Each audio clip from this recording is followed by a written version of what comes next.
Bueno, empezaremos, ya son las 8:15. Hoy tenemos en la plataforma de formación continuada la doctora Carmen Gallego, que es radióloga intervencionista pediátrica del Hospital 12 de Octubre. Y nos va a hablar de las particularidades en intervencionismo en pediatría. Cuando quieras, Carmen. Muy bien. Ahora creo que se me deja de ver, pero bueno. ¿Se ve la pantalla? ¿Hola? No. No, de momento no. ¿De momento no? Voy a ver. Compartir. Compartir.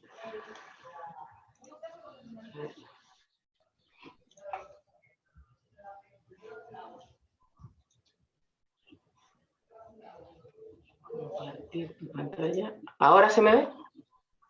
Sí, ¿Se ve ahora la sí. pantalla? Vale. Perfecto. Creo que se deja de verme a mí, pero se me ve la pantalla, ¿no? Bueno, pues vamos a empezar ya. A lo largo de este charla lo que voy a intentar explicar es un poco cuál es el estado actual de la radiología intervencionista en Europa, en España, y algunos aspectos específicos de la seguridad del procedimiento, los pacientes que se pueden hacer ingresados a ambulatorios y luego, bueno, pues unas pinceladas sobre el intervencionismo vascular y el no vascular. Esta es mi sección, cada uno tiene el papel, el que es el interlocutor con la jefatura, el que está encargado de hablar con los residentes, el deportista, en la que lleva siempre la taza de té. Esta se nos acaba de jubilar, hay 3 incorporaciones más. Yo soy esta, la del lazo, queriendo decir que es el catéter y la guía.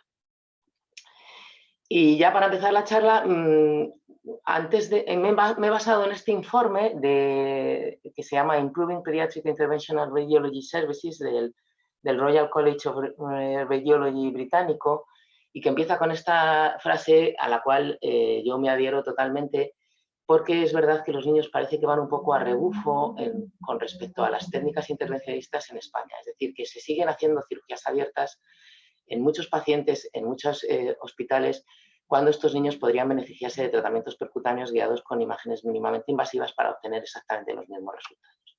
Entonces, esto es una cosa que está pasando y que es nuestra obligación revertir, no solamente desde la radiología pediátrica, sino cada uno desde su área de especialidad de trabajo. Entonces, en este mismo reporte dividía los servicios que había en Inglaterra y también en Europa, hacía un estudio de los servicios que había en Inglaterra y en Europa y los dividía en 3 tipos, que los llamaba el tipo A, que hacían más de 2.000 procedimientos al año. Y entonces, bueno, pues esta casuística les daba para emplear 2 radiólogos pediátricos intervencionistas a tiempo completo y además un neuroradiólogo intervencionista asignado a media jornada, que repartía sus labores entre el adulto y la pediatría. En el servicio tipo B es un servicio que hace aproximadamente unos 200 procedimientos al año, emplea a un radiólogo intervencionista pediátrico, pero que por la carga de trabajo no puede realizar exclusivamente radiología intervencionista y también realiza labores diagnósticas. Y en el servicio tipo C hacían menos de 100 procedimientos al año y todos ellos eran realizados por un radiólogo pediátrico que tenía ilusión o ciertos conocimientos de radiología intervencionista pediátrica. Y entonces, en función de cada tipo de servicio, pues los procedimientos tenían más peso o menos peso. Había más intervencionismo arterial en los que son servicios tipo A y mucho menos intervencionismo arterial en los tipo C, naturalmente.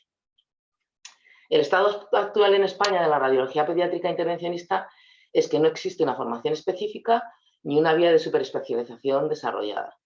Entonces, en general, ¿cómo se dan los servicios? O bien es un radiólogo intervencionista de adultos el que realiza muchas veces muy a su pesar los procedimientos pediátricos y en este caso en lo que mejor van a funcionar es en los procedimientos vasculares y digamos en su zona de confort, es decir, no tienen dificultad para realizar un drenaje biliar, poner un doble J, hacer una embolización en un sangrante o embolizar una fístula cualquiera.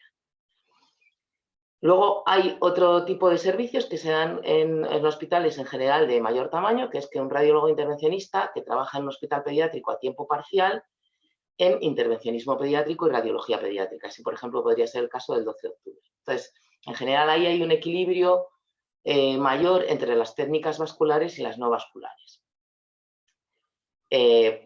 Hay veces en que hay radiólogos pediátricos con ciertos conocimientos de intervencionismo que ayudan o trabajan a tiempo parcial en intervencionismo, y muchas veces también ayudan al radiólogo vascular intervencionista. Es una especie como de cooperación híbrida entre el radiólogo pediátrico y el radiólogo vascular del adulto. Y por último, en muchísimos servicios, el cirujano pediátrico, el cardiólogo, muchas veces el hemodinamista infantil, o el anestesista, el que practica técnicas de intervencionismo, técnicas híbridas, porque tienen que rellenar un hueco necesario, pero no cubierto por el hospital. Y esta es la situación actual en España. Yo he intentado ponerme en contacto con los servicios de radiología vascular de toda España para ver quién estaba proveyendo de intervencionismo pediátrico en cada hospital, pero no existe, o no, desde la Sociedad Española de Radiología Intervencionista no me han querido facilitar un listado de los jefes de servicio de todos los hospitales, de manera que eso está inconcluso y voy a tener que utilizar alguna otra vía, probablemente a través de la radiología pediátrica. Ya centrándonos en los aspectos específicos del paciente pediátrico, pues hay una gran variabilidad en el tamaño y en el peso. Nosotros estamos manejando desde pretérminos de 400 gramos hasta pacientes de 100 kilos.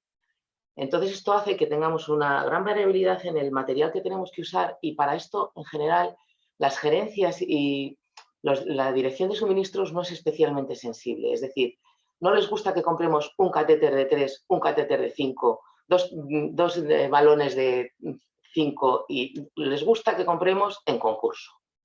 Y claro, a nosotros los concursos nos vienen muy grandes porque gastamos muy poco material al cabo del tiempo de cada específico material de tamaño. Otra de las cosas que hay que tener en cuenta es la variabilidad en el contenido de agua corporal y endovascular, que esto hace que los cambios de volumen, ya sea por pérdidas o por adicción, cuando estamos lavando los catéteres, sean mucho más relevantes. Con 10% de pérdidas de líquido, los pacientes pueden tener taquicardia, y con un 30% pueden entrar en shock. Y esto es igual en el adulto, pero la relevancia, como veis aquí en el cuadro de la derecha, es que los pacientes tienen un distinto contenido de agua y un distinto contenido de agua endovascular, y se podría decir que a lo largo de la vida nos vamos secando. Entonces se pasa de un 90% de contenido de agua de volumen corporal total en el neonato y un 30% endovascular a un 60% de porcentaje de agua, de peso, de porcentaje del peso en agua en el adulto, a un 15% y un 15% endovascular. Y esto, al final, lo que se traduce es que el volumen endovascular, por ejemplo, en un pretérmino de 2 kilos, son 180 centímetros cúbicos, mientras que en el paciente tipo del adulto, que se podría considerar el hermafrodita de 70 kilos, es decir, ahí entrarían las mujeres de 50 kilos y los hombres de 80, tienen aproximadamente entre 5 y 6 litros de volumen endovascular. Y las pérdidas, o sea, el equivalente de las pérdidas de un 10% en un pretérmino son 18 centímetros cúbicos, que uno claramente se hace a la idea de la escasa cantidad de volumen que es, mientras que el equivalente en el adulto sería perder más de medio litro. Entonces hay que tener mucho cuidado pues, con la variabilidad, con los lavados de los catéteres, los lavados de los introductores. Una de las cosas que tenemos que hacer primero es cambiar las jeringas, empezar a utilizar jeringas de 2, 3 o como mucho 5 centímetros cúbicos. Luego, con respecto al contraste, pues en general en la pediatría se es incluso más generoso que en el adulto, aunque parezca mentira, porque al final los pacientes suelen tener unos órganos que funcionan perfectamente. Y si tú pones mucho contraste, pues el riñón ya se encargará, con un poquito de hidratación, de irlo expulsando. Entonces, en general, intentamos, sobre todo en los procedimientos que requieren mucho contraste, como puede ser a lo mejor una embolización de una malformación una malformación aneurismática de la vena de Galeno, no exceder de los 100 centímetros cúbicos por kilo de peso. Luego, estos pacientes pierden muchísimo calor y entonces hay que intentar que su entorno sea totalmente agradable y que no salgan en hipotermia. Entonces, bueno, pues, ¿cuál es lo más adecuado? Utilizar mantas térmicas por convección. Sin embargo, a veces no hay. Bueno, pues calentar unas toallas en el microondas y ponerlas alrededor del paciente y eso irlo recambiando puede servirnos como una manta térmica por convección. Con respecto al confort, como son pacientes que están anestesiados, pues también hay que vigilar la postura y procurar que no tengan compresiones neurales, que el cuello esté correctamente colocado, que las piernas estén en situación correcta, porque la postura que adquieran por la anestesia es con la que se van a quedar. Luego está el entorno. El entorno es, digamos que tener un familiar enfermo es siempre un motivo de ansiedad. Cuando no es tu hijo, pues es que, entonces, digamos que el consentimiento informado ha de ser informado de verdad, o sea, nos tenemos que sentar con los padres, sacar la tablet si es necesario, explicar cuál va a ser el procedimiento, qué es lo que se van a esperar después del procedimiento, es decir, que ellos sientan que están ante un profesional que sabe de lo que se trata, pues que al fin están dejando su objeto más querido, o sea, su persona, su objeto de mayor deseo y amor, lo están dejando en tus manos. Y luego, por último, hay una mayor sensibilidad a la radiación y no solamente esto, sino que tienen más tiempo para desarrollar las complicaciones neoplásicas derivadas de la radiación. De manera que todos estos aspectos específicos son los que vamos a tener que tener en cuenta. Con respecto a la preparación para el procedimiento, voy a pasar muy rápidamente sobre ello. Bueno, las ayunas las prescribe en nuestro caso el anestesista. Las medicaciones que hay que retirar, pues estas son las, si el paciente está bajo alguna heparina, pues desde 24 a 2 o 4 horas, la warfarina varios días, los AINES en general no hace falta retirarlos, pero a veces hay que corregir con plaquetas, el resto de la medicación se puede dar en pequeños sorbos a las horas establecidas, la insulina solemos hablar con el endocrino, pero en general para pacientes en ayunas suelen darse media dosis. Y luego, bueno, pues los estudios de laboratorio raramente son necesarios, es muchísimo más importante una historia clínica, es decir, tú le preguntas al padre, ¿el niño cuando juega en los columpios se cae y le salen moratones? No, pues entonces no hace falta hacer un estudio de coagulación. Solamente en las biopsias de mayor riesgo, por ejemplo, en la biopsia pancreática o en la biopsia renal, pero en las arteriografías, que normalmente accedemos con guía ecográfica, es una sola función. En esas no se necesita anomalías de buscar un perfil coagulativo. Y además existe una mala correlación entre las anomalías del perfil coagulativo, el recuento plaquetario y luego una posterior sangrado en estos pacientes.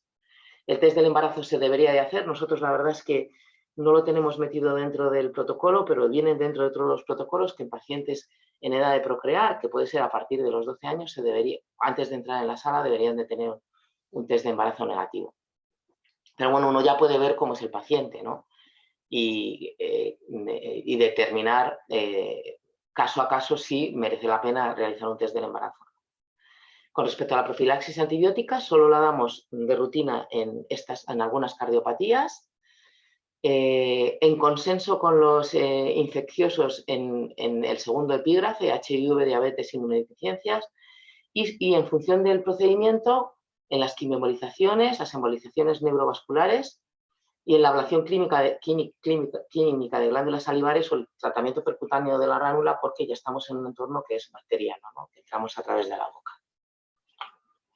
Y luego, con respecto a la seguridad, bueno, pues yo creo que como nosotros trabajamos con anestesistas, la reacción al contraste tenemos que tenerla en cuenta, pero van a ser ellos los que van a tener los mandos sobre este asunto, pero no está nada mal tener siempre a mano, colgada en un cartel, la tabla que se haya consensuado pues, con el servicio de alergología, con el servicio de intensivos pediátricos y con anestesia, para, por si acaso en ese momento faltan, tener a dónde derivarnos. No se recomienda la premedicación por alergia. Y bueno, en la radiación, bueno, nosotros lo que vamos a intentar es prevenir los efectos estocásticos, ¿no?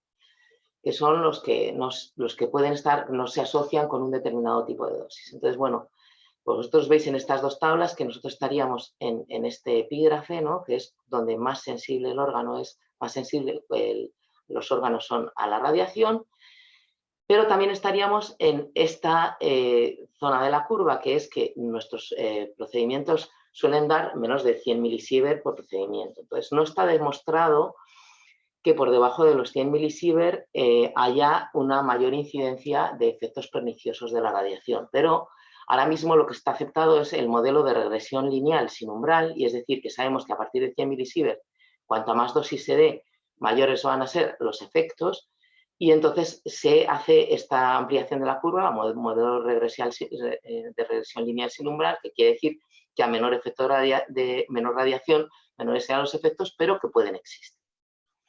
Y bueno, pues estas son lo que dice el Step Likely, el consenso para la radiación, para la protección radiológica en radiología pediátrica intervencionista. Y bueno, no es nada más que lo que dicta la cordura, pues emplear la radiación de forma efectiva y limitar el número de imágenes redundantes, retirar las parrillas en pacientes lactantes, bueno, pues todo esto que en general un radiólogo intervencionista debe de saber. Y luego, con respecto al porcentaje de pacientes que se hacen ingresados o se hacen ambulatorios, bueno, pues está en una encuesta de la Society of Pediatric Intervention and Radiology de 2017, a la que contestamos todos los socios, pues esto era la situación en general de la comunidad de radiólogos pediátricos intervencionistas. Se hacían ingresadas las biopsias de riesgo, las arteriografías con intervención, los pacientes oncológicos, quimioembolizaciones, embolizaciones de malformaciones arteriovenosas y los drenajes, porque en general los pacientes requerían, digamos, o estaban ingresados por otras causas, ¿no? En aquella época en nuestro centro nosotros éramos muchísimo más conservadores y hacíamos muchas más cosas ingresados, pero esto ha ido cambiando a lo largo de los 4 últimos años y hemos conseguido ya prácticamente hacer todas las biopsias en hospital de día y solamente las biopsias de riesgo o las biopsias renales hacerlas ingresados. Algunas arteriografías diagnósticas se van a su casa el mismo día, lo mismo los varicoceles y luego, bueno, pues todas estas otras procedimientos que hacemos de rutina, pues ya los hacemos en hospital de día. Y ya pasando un poco, pasando a las técnicas que más habitualmente se hacen con respecto al intervencionismo vascular, bueno, pues digamos que con las 4 primeros epígrafes o los 3 primeros epígrafes ya tenemos lo que hacemos normalmente de forma rutinaria en un servicio de radiología vascular intervencionista, que es acceso venoso central, cuando el resto de los actores que cogen vías a los pacientes ya no tienen, ya no tienen recursos, es decir, se les han acabado las vías periféricas por las que acceder o ya tienen trombosis de varios vasos, es decir, el acceso venoso central complicado, el tratamiento percutáneo de las malformaciones vasculares y el tratamiento del varicocele. Y bueno, pues la linfangiografía, embolización del conducto torácico por, digamos, las características específicas y tan singulares que tienen estos pacientes. El resto, arteriografías diagnósticas, angioplastia renal, embolización, retiradas de cuerpo extraño, tratamiento con trombina, son más bien anecdóticas. Al cabo del año pues se hacen 5 o 6, pero no se hacen más. Con respecto al acceso venoso central, pues lo que solemos hacer es o bien catéteres venosos centrales de inserción periférica, los PIC, catéter reservorio, con los PAC, o las vías venosas centrales tunelizadas, ¿no? Y los calibres de uso más frecuente pues, son 2-3 French para PIC prematuros, 3-4 French para PIC en el resto de los niños. Las vías venosas centrales tunelizadas en general ponemos o 2,7 o 4,2, a veces podemos llegar a 6,6 en pacientes ya mayores. Y luego, bueno, pues para aféresis, vías de 2 luces de 5 French. Y para diálisis, pues vías de entre 7 y 11 French, que 7, bueno, podemos llegar incluso en el periodo neonatal. Y bueno, las indicaciones más frecuentes pues son antibioterapia prolongada, nutrición parenteral o quimioterapia. En general, ¿qué es lo que nos gusta? Nos gusta más el abordaje en el plano longitudinal, con guía ecográfica, porque nos permite no solamente hacer una sola función de una pared única, sino que además vemos cómo la guía avanza adecuadamente a lo largo de la vena. El abordaje transverso nos lo reservamos pues, para cuellos muy pequeños, cuellos neonatales o para la yugular, algunas venas que de otra manera no podemos acceder. Y bueno, pues el grupo de la SPIR recomienda no utilizar la subclavia en el neonato, en el lactante, en general no utilizar la subclavia ni la femoral en el niño y realizar femorales tunelizadas o yugulares internas en el caso de los neonatos y lactantes, y yugulares internas o yugulares anteriores en el caso de los niños. Y estos son los diámetros recomendados.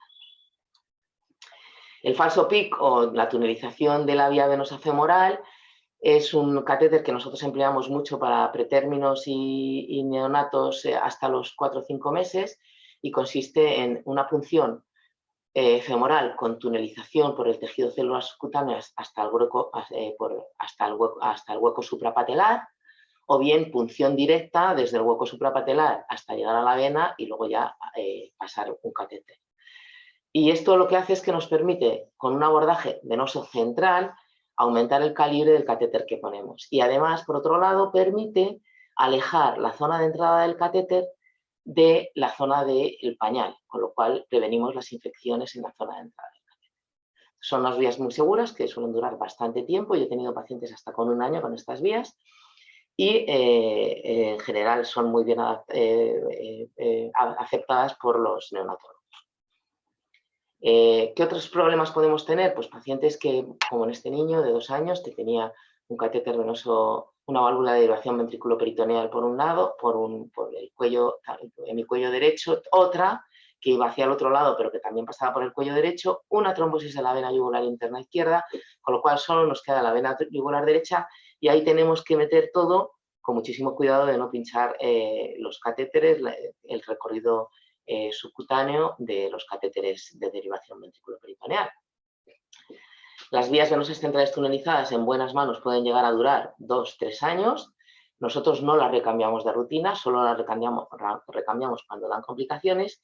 Y luego sabed que en los prematuros, en los niños muy pequeñitos, la tunelización a veces no se puede hacer a subclavia porque el catéter contactaría con la glándula mamaria y eso puede dejar luego cicatrices. Entonces, a veces hacemos esta tunelización a la región praesternal, que nos permite tener un largo trayecto, un recorrido subcutáneo muy largo, y esto lo hacemos tanto en los reservorios como en las vías venosas centrales tunelizadas, es decir, que tunelizamos a veces a la región paraesternal. Es muy importante en el intervencionismo pediátrico la cantidad de malformaciones vasculares que vemos. Entonces, para esto es necesario tener una unidad de malformaciones vasculares. En nuestro hospital se llama el UMAP 12. Está integrada por múltiples áreas de conocimiento: oncología, dermatología, genetistas, farmacéuticos, ortopedia, anatomopatólogos y bueno, otras especialidades cuando se requiere, y hacemos reuniones mensuales para la toma de decisiones sobre el tratamiento y seguimiento clínico radiológico. Nosotros, ¿qué hacemos?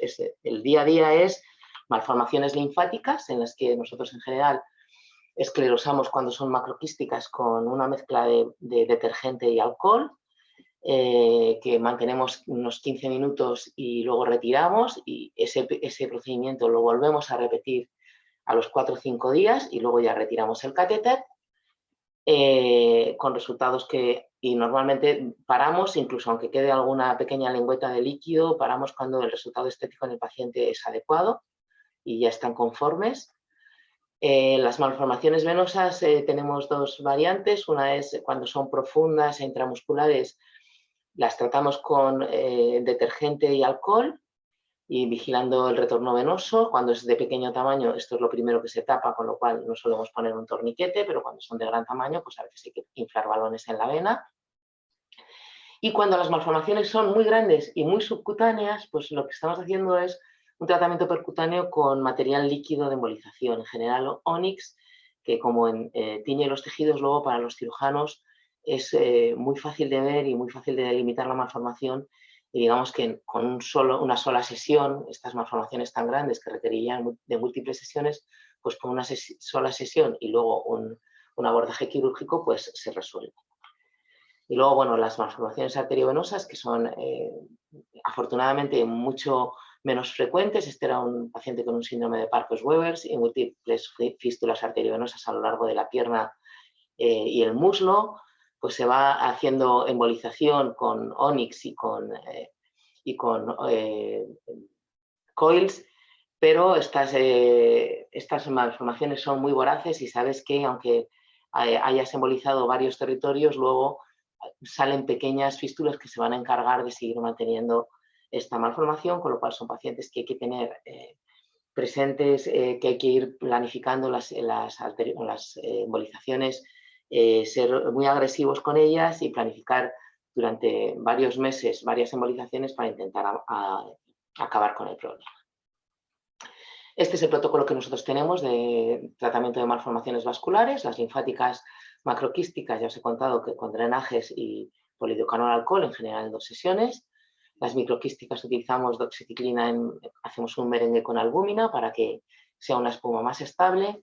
Las malformaciones venosas que no son quirúrgicas con polidocanol y alcohol. Las que se sitúan en regiones submucosas, en el escroto, en los labios menores o en la órbita, las tratamos con bleomicina. Las malformaciones que van a ser quirúrgicas las embolizamos un mes antes o un par de meses antes con material líquido y luego se operan cuando ya se ha pasado toda una reacción inflamatoria. Y las arteriografías con embolización, las malformaciones arteriovenosas se hace o bien una arteriografía y una embolización endovascular o una arteriografía y luego punción del nidus percutáneo y embolización en general con material líquido.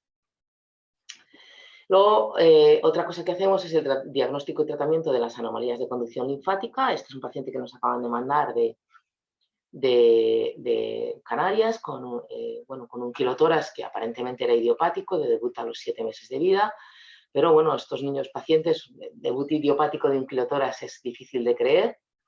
Y entonces, bueno, lo que hay que hacer es una RM de cuerpo entero en la que estamos viendo que hay un linfangioma esplénico, hay linfangiomas retropectorales, hay malformación linfática ósea, en la tibia, y bueno, pues podemos ver en las técnicas colangiográficas y si tuviéramos un programa de RM dinámica con contraste que queremos llevar a cabo en cuanto tengamos la máquina de 3 Tesla, lo haremos, pues vemos que existe un conducto torácico, pero que está dilatado y que probablemente hay un exceso de líquido intersticial en los pulmones, que es lo que está haciendo un reflujo y probablemente se trata de una anomalía linfática generalizada. Se le suele hacer una linfangiografía con lipiodol y vemos cómo el lipiodol no progresa más allá de una cisterna de Beckett dilatada y un conducto linfático que está tremendamente dilatado. Y bueno, pues esto mismo lo aplicamos también para daño del conducto torácico en el contexto de una cirugía, como por ejemplo esta paciente que tenía un doble arco aórtico y que tras la cirugía empezó con una fuga de linfa de 1 litro diario. Vemos cómo el contraste llega a la cisterna del kilo, pero sin embargo el paso hacia la fuga era tan alto que pese a las múltiples punciones en la cisterna del kilo no conseguimos canalizar el conducto torácico, pero se veía dónde estaba la fuga y cómo el lipiodol se iba acumulando en el seno costofrénico, dejando un nivel graso en el seno. Diciéndole esto a los cirujanos, ellos pudieron acceder al punto de la cirugía y ligar el conducto torácico, que nosotros lo intentamos inicialmente tratando de romper la cisterna de Beckett y limitando el flujo anterogrado, pero en este caso pues no salió. Tratamiento del varicocele, las causas son otras muy distintas, o sea, las indicaciones son otras muy distintas que en el adulto. Nosotros no necesitamos tener una vena de determinado calibre ni un reflujo de Valsalva durante no sé cuánto tiempo. Las indicaciones son muy claras, un testículo que está no creciendo por la existencia de un varicocele y hay una simetría en el volumen testicular. Los varicoceles que son mucho mayores que el tamaño testicular, el dubinamelar grado 3. Los varicoceles sintomáticos, pacientes que están incómodos, que les duele con el ejercicio, o los varicoceles bilaterales. Estas son las indicaciones en pediatría. Otras cosas que hacemos es en la embolización prequirúrgica, como por ejemplo en esta paciente con una enfermedad de Castleman, que tenía una gran masa en mediastino posterior y bueno, pues se emboliza con partículas y coils para que la cirugía sea más eficaz y con menos pérdidas de sangre, o como por ejemplo en este neonato con una punción arterial y una laceración, estamos viendo aquí el extravasado, pues el paciente se estaba chocando, lo que hacemos es que dejamos unos microcoils en la arteria ilíaca, probablemente esta arteria recanalice a través de colaterales, pero el paciente pues, no fallece a consecuencia de este sangrado activo, ¿no?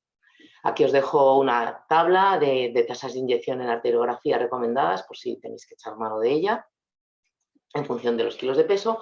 Y luego pasamos al capítulo del intervencionismo no vascular, que es, junto con el acceso venoso central y las malformaciones vasculares, lo que más nos ocupa en estos pacientes. Bueno, drenajes, biopsias, acceso enterales. Voy a hablar de algunos drenajes que son más específicos del paciente pediátrico, algunas biopsias que son más específicas del paciente pediátrico y nada, unas pinceladas breves.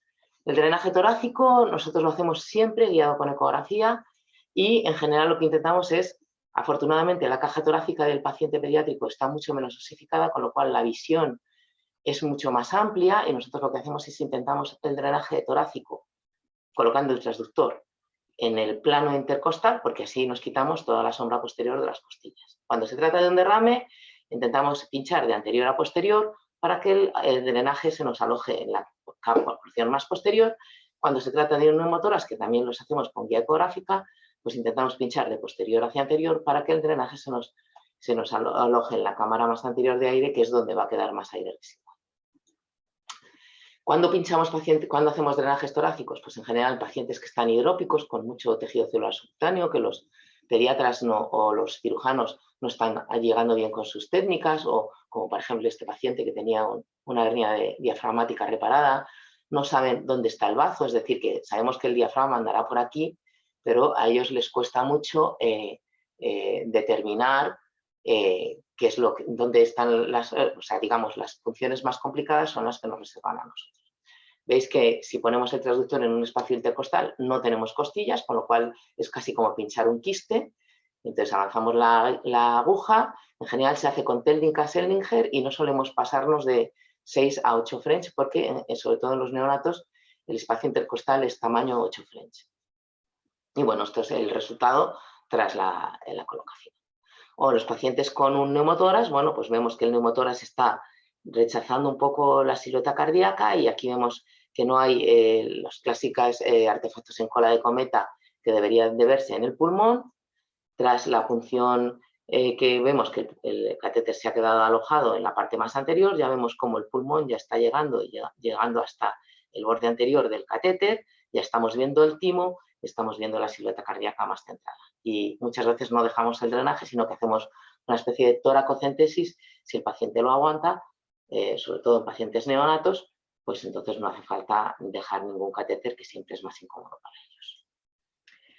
Una de las técnicas que los cirujanos más nos solicitan y con los que más felices les hacemos es el drenaje transrectal. Son estas colecciones tras una apendicitis que se quedan en el fondo de saco de Douglas y que para ellos significaría volver a operar a este paciente y escarbar hasta llegar al fondo de saco de Douglas con la consiguiente hilio paralítico otra vez y tal.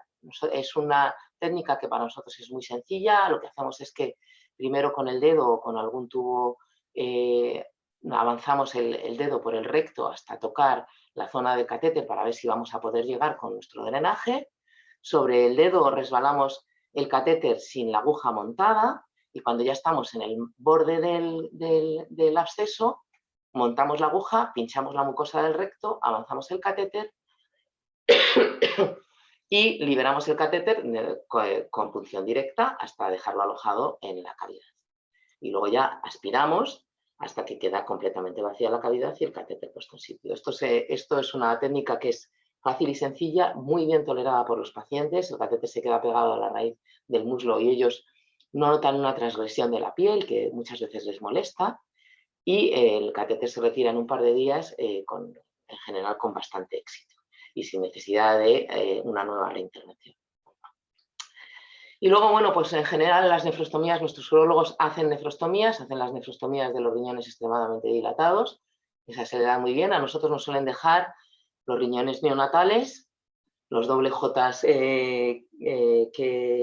con estenosis de la unión pilolateral que ya están operados en varias ocasiones y no han conseguido hacerse con ellos, los riñones en mal puestos o los riñones no dilatados, como en este caso que era un riñón no dilatado y mal puesto, una paciente con una estrofia de cloaca, con cierre que necesitan ahora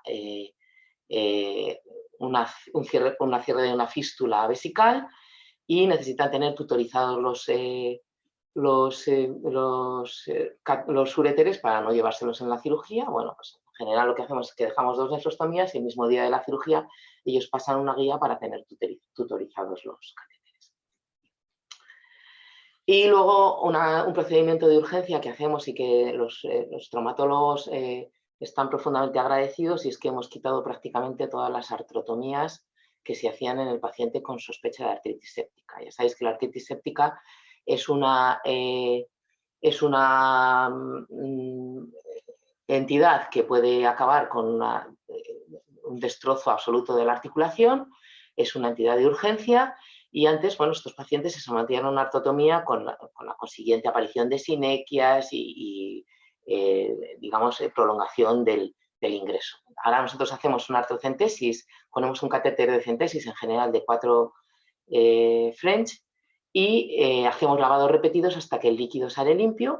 Este es el caso de una Quinguela Quingué, que es un organismo típico de la artritis séptica, que suele dar una clínica un poquito larvada, y veis pues, que es un drenaje de la rodilla con diversos lavados. Y luego, bueno, pues cosas más extrañas, pero que los pacientes muchas veces vienen con este tipo de cosas. Esta era una lactante que se había tragado un pin y se le había enclavado ahí en el esófago y había dado este gran absceso retroesofágico que estamos viendo con ecografía. Veis cómo el líquido se mueve por el latido transmitido de la carótida. Es una colección que es parcialmente purulenta y con aire. Y bueno, pues entonces elegimos un abordaje que fuera entre los músculos espinales, pues posterior a los vasos, a la carótida y a la yugular. Aquí estamos viendo cómo está entrando la aguja y cómo queda el catéter. Y bueno, pues muchas veces los otorrinos no se sienten cómodos con estos pacientes tan pequeños, y bueno, pues si nosotros los podemos ayudar, pues mejor. Con respecto a las biopsias, bueno, pues son las biopsias en general en nuestro centro, que no hay trasplante renal, son fundamentalmente hepáticas y oncológicas. Las complicaciones son minúsculas, muchas veces solo la pérdida del material, o bueno, solo hemos tenido una complicación hasta 2007, que fue esto, que lo mandamos a una SERAM. Habíamos tenido una complicación mayor de una paciente con una biopsia renal con trastornos de la coagulación, que había tenido una hematuria y que había requerido una transfusión, pero en general son biopsias muy seguras. Y voy a enseñaros, bueno, pues que las biopsias del tórax también se pueden hacer con ecografía. Estos pacientes, además, en general, estos adolescentes, está teniendo un linfoma difuso de células B. Los anestesistas son reacios a dormirlos, pues porque muchas veces colapsan la vía aérea con sus técnicas. Entonces, bueno, pues los hacemos en general con mucho cariño y con anestesia local y con el padre delante, para que vean que, en fin, que se puede hacer. Y una de las biopsias que en general más nos piden en el neonato son las enfermedades hepáticas gestacionales autoinmunes. Estos pacientes suelen venir coagulópatas, entonces lo que hacemos es embolizar el trayecto con una gelatina de espongostán con contraste. Cortamos el espongostán, creamos un gel con contraste y lo inyectamos a través del introductor coaxial. En este caso parece que no quiere correr el vídeo. Bueno, pues lo que hacemos es que veis que estamos metiendo en retirada, vamos metiendo hasta justo llegar a la cápsula, donde ponemos un poquito más de gelatina, y luego en la placa vemos que se ve ahí por donde hemos entrado. Y estos pacientes muchas veces también hay que hacerles biopsia de médula ósea, y los hematólogos no suelen poder hacer biopsias de médula ósea porque hay un cap cartilaginoso antes de la médula ósea. Entonces, nos hemos dado cuenta que con guía ecográfica nosotros podemos perfectamente avanzar la aguja a través del cap cartilaginoso hasta llegar a la médula ósea y ahí hacer la biopsia o el aspirado de médula ósea para estos pacientes. O masas que son de muy difícil abordaje, como por ejemplo este hallazgo incidental en un paraganglioma, en un paciente que venía por otras causas. Se le hace una ecografía, vemos esta masa que está rodeada por estómago, la vía biliar, por detrás entraríamos a través del riñón, por la cara lateral pues tenemos que tener mucho cuidado abajo con el colon, arriba con el duodeno, y bueno, pues con guía ecográfica decidimos un abordaje transhepático, y veis cómo, bueno, pues se avanza la aguja hasta el catéter, hasta la masa, poco a poco y con muchísimo cuidado, intentando siempre tener controlado el páncreas y el duodeno. Y bueno, avanzamos la aguja hasta el borde, pinchamos, hacemos las 4 o 5 tomas de biopsia y luego, bueno, pues embolizamos el trayecto y intentamos, bueno, pues que la biopsia sea eficaz, como en este caso. Localización pulmonar, es la revisión de la técnica la acabamos de publicar en Radiología. En general, esto tiene que ser en consenso con los cirujanos. A los nuestros les gusta este arpón, el arpón tipo dúo, que se ancla muy bien al tejido. El arpón hay que dejarlo en las inmediaciones del nódulo, no hace falta que esté tocando con el nódulo, porque la pieza de resección quirúrgica siempre va a ser un poquito más amplia. Y bueno, para el abordaje enteral, en general, en niños mayores, intentamos dejar las sondas nasoyeyunales o gastroyeyunales en Y1, pero para los niños pequeños se recomienda dejarlo proximal al ángulo de Treitz porque hay un mayor riesgo de perforación intestinal o invaginación intestinal alrededor de la punta del catéter si lo dejamos distal al ángulo de Treitz, y solo se recomienda distal al ángulo de Treitz si hay múltiples desalojos o si hay un intenso reflujo, primero duodenogástrico y luego gastroesofágico, que está impidiendo seguir con el paciente. El tratamiento del quiste óseo aneurismático, que lo hacemos de forma percutánea con doxiciclina en merengue. A veces incluimos una arteriografía para ver si hay un retorno venoso precoz muy amplio. Lo que hacemos es punción percutánea del quiste, en general con guía ecográfica, y luego esta es una sesión que hacemos una sesión cada 3 meses. Y bueno, este es el resultado. Inicialmente hay poco resultado radiológico y aquí es cuando te va poniendo nervioso tus compañeros que forman el músculo porque van diciendo que no hay cambios y tú dices, pero sí, hombre, si se está viendo ya una cascarilla de hueso ahí, ¿no te das cuenta de que ya está un poquito más grueso? No, yo lo veo igual de tamaño, no, sí, de tamaño sí, pero tiene mayor densidad. Pues hay que tener paciencia porque estos quistes curan y curan muy bien. A este paciente, si lo hubieran operado, le habrían dejado probablemente cojo, le habrían tenido que quitar un gran segmento de hueso y interponerle un injerto óseo, y nosotros pues, poco a poco pues, conseguimos una osificación tan buena como esta. En general, las primeras guías pueden ser ecográficas porque el quiste óseo se ve muy bien. Y luego, bueno, pues vamos pinchando cada vez con agujas de mayor calibre, conforme la cortical va siendo más gruesa. Preparamos el merengue de doxiciclina para que la espuma sea más estable. Lo introducimos en el paciente y, bueno, pues la evolución pues, va siendo cada vez mejor. Veis cómo cada vez van teniendo un hueso que ya no se va a romper. Esta es la técnica, os la dejo aquí, vamos mal de tiempo. Si queréis luego la consultáis tranquilamente en el PDF o en la sesión si la queréis volver a ver. Y por último, unas pinceladas sobre el tratamiento del retraso madurativo global. Esto hacemos muchísimo. Al principio lo hacían los neurólogos o los traumatólogos, pero se han dado cuenta de que la punción muscular es mucho más exacta si la hacemos con guía ecográfica. Nosotros hemos inventado esta técnica, que es la técnica de la brocheta, y es que con una sola punción podemos pinchar muchos músculos que estén en línea y luego ir inyectando la toxina en retirada, ¿no? De manera que, por ejemplo, aquí estamos pinchando gemelo medial, gemelo sólido y gemelo lateral, y está llegando la aguja primero al gemelo lateral, después retiramos e inyectamos en retirada la toxina y luego en el gemelo medial. Y en estos pacientes a la misma vez muchas veces también tratamos con toxoide tetánico en las glándulas salivares si tenemos dosis suficiente, por supuesto.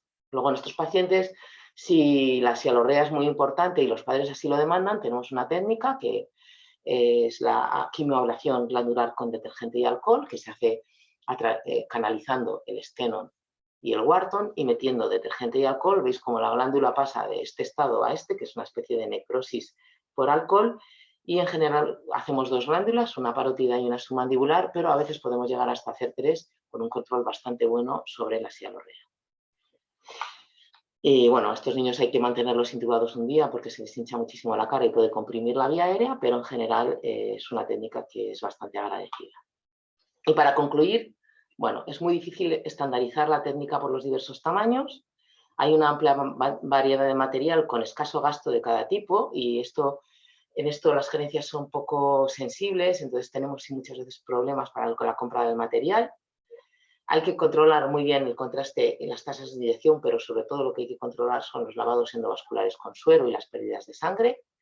El control de las pérdidas de calor y el confort del paciente es absolutamente fundamental.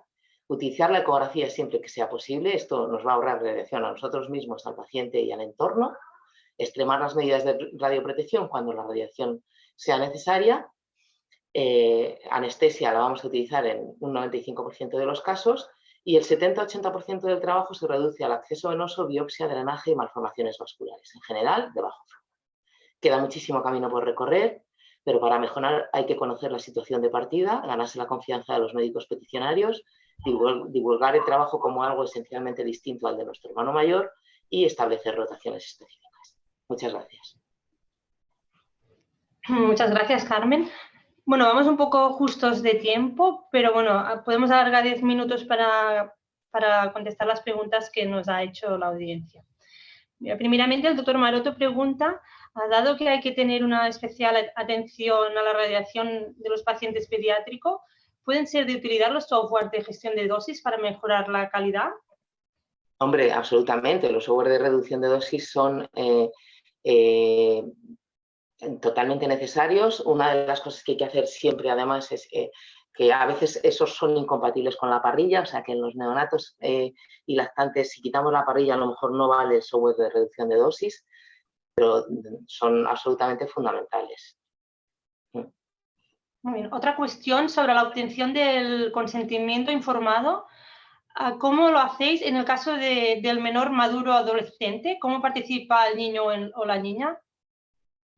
Nosotros a todos los pacientes a partir de 12 años, sobre todo niñas a partir de 12 años y niños a lo mejor a partir de 13, están en la sala o en el despacho, si hemos tenido oportunidad de contarles el procedimiento y les pedimos la firma. Muy bien. El doctor Maroto también pregunta, ¿todos los procedimientos de intervencionismo pediátrico requieren de una unidad especializada o hay procedimientos más sencillos que pueden abordarse en servicios más convencionales? En este caso, por supuesto. Sí, se pueden hacer. ¿Qué recomendaciones harías para que aquellos que se plantean empezar a hacer intervencionismo? Bueno, vamos a ver, yo empezaría por las técnicas que, o sea, digamos que si eres un radiólogo vascular, las técnicas vasculares las vas a hacer bien y simplemente tienes que tener un control sobre el material y sobre el lavado y las pérdidas de sangre. Y lo que pasa es que, digamos que si eres un radiólogo vascular que también haces no intervencionista, entonces sí que te tienes que mostrar ante el clínico y decir, bueno, que sepas que existen también estas técnicas percutáneas para el drenaje de abscesos, estas técnicas que muchas veces eso se encargan los cirujanos pediátricos porque no tienen tanta interlocución con el radiólogo vascular. Entonces, digamos que lo que hay que hacer es mostrarse interesado e ir poco a poco, primero con las técnicas más sencillas, las percutáneas del tratamiento óseo, la radiofrecuencia, los drenajes, y luego poco a poco ir yendo a técnicas de mayor complejidad, como es el acceso venoso central, hasta conseguir incluso que los neonatólogos confíen en parte, porque los neonatólogos siempre van a ir a por un radiólogo vascular con el caso de un sangrado, en el caso de una malformación arterial o una estenosis arterial o una trombolisis. Pero a lo mejor no van a ir a por él en el caso de un drenaje torácico. Entonces, digamos que lo que hay que hacerse es el encontradizo. Hay que demostrar que tienes conocimiento para hacer esas técnicas y empezar por lo más fácil y luego ir aumentando el nivel de complejidad. Muy bien. El doctor Preciado pregunta, ¿el drenaje transrectal, ellos lo hacen con sonda transrectal con técnica Seldinger? ¿A partir de qué edad lo recomendarías? Yo a partir de cualquier edad. Nosotros no lo hacemos con sonda transrectal y Seldinger porque alguna vez que hemos intentado con Seldinger, como en los niños más pequeños el tejido es tan elástico, cuando llega la hora de avanzar el catéter sobre la guía, muchas veces se nos doblaba el catéter, se nos arrugaba y no lo conseguíamos pasar. Entonces nosotros utilizamos la técnica de punción directa, pero la técnica Seldinger, si os va bien, está estupendamente. Yo creo que no hay un límite de edad. inferior, me refiero. O sea, que puedes hacerlo desde el inmediato, o sea, desde el periodo de la lactancia. Los neonatos no suelen tener abscesos en el fondo de saco de Douglas, suelen ser unas peritonitis mucho más difusas, pero a partir del primer año de vida, apendicitis prematuras de estas de niños de 2 años, desde esa edad se puede. Vale. El doctor Moujir Sánchez me pregunta, la biopsia hepática en un paciente neonatal, ¿qué calibre de aguja usan? 18 G. Vale, y también si hacen drenajes de martros. Sí que hacemos drenaje de martros. Y a veces ponemos un poquitín de adrenalina para intentar disminuir el sangrado. Y en esos casos en general utilizamos 8G porque la sangre se coagula enseguida al catéter. Y intentamos hacer lavados por turno, que cada turno de enfermera lave. Muy bien, las preguntas en el chat ya están. Tienes felicitaciones también de la doctora Elida Vázquez y la doctora Anish Menia, que nos dicen que felicitaciones y que es muy útil tu conferencia. Bueno, doy paso al doctor Maroto o al doctor Diego Preciado, si quieren concluir la sesión. No, si Diego quiere hacer algún comentario. Diego, ¿estás en la audiencia? Nada. Bueno, muchas gracias por la sesión, ha sido muy interesante. Sí que es verdad eso que dices, que hay que educar un poco más a nuestros clínicos. La verdad que aquí en nuestro hospital sí que nos tienen en cuenta. Y nada, obviamente hay cosas que son de hospitales grandes, como los tumores mediastínicos y estas cosas, pero a partir de ahí lo demás, nada, muchas gracias por toda la sesión. Muy interesante. Pues muchas gracias a vosotros. Pues si os parece, yo para cerrar quiero agradecerte, Carmen, esta magnífica presentación que nos has hecho. Yo creo que nos incitas y nos animas a hacer cosas y yo creo que hemos aprendido muchas cosas. Intentaré hacer un breve resumen.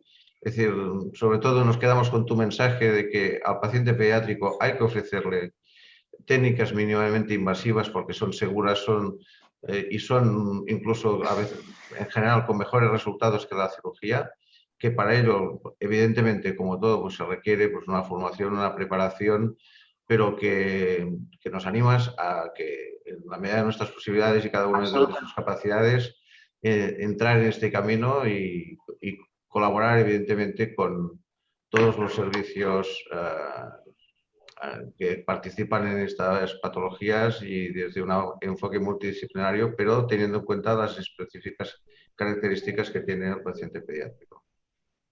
¿Quieres añadir alguna cosa? ¿Te parece bien, Carmen? No, nada más.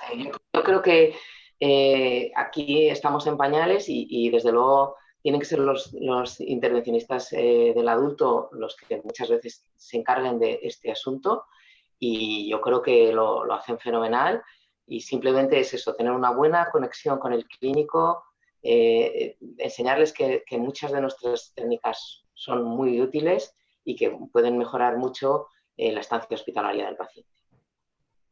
Bueno, pues sin nada más, pues nos despedimos y que tengan ustedes un buenos días. Y ahora mismo, buenos días. Adiós. Hasta luego, gracias.